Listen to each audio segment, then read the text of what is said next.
Self-esteem is something we all have. Some have a higher one compared to others, and if you know someone who has low self-esteem, you can help them change by handing them a self-esteem test. One thing you can follow is the self-esteem test that is handed out by a specialist to a patient. This is made up of 7 categories, and it is only after that person answers it that you can find a way to build up their self-esteem. The first category in the exam is called procrastination. The purpose of the first section is to try and figure out what the work habits of the individual are. Does this person do things on their own, or do they need a little push to get the job done?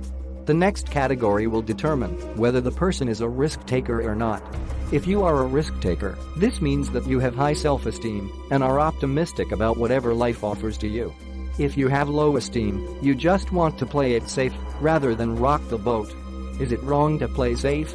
No, but you have to remember that if you don't do it, someone else will, and you will probably kick yourself in the head if you found out that they succeeded in doing something which you planned to do yourself. The third category will assess how well you cope with mistakes. Yes, we all regret doing a few things in our life, but have you moved on? Some people have, and some people still carry it with them. Individuals with high self-esteem are able to overcome the failure in the past and get on the saddle again whenever they fall.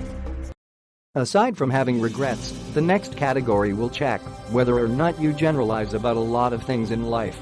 When we generalize, we don't give people a chance and stick to the belief that it looks like a duck, talks like a duck, then it is a duck. But remember, each person we meet is different, so whatever preconceived notions you have about someone are not real unless you give them a chance. The fifth category will check if we have anger issues. What ticks you off?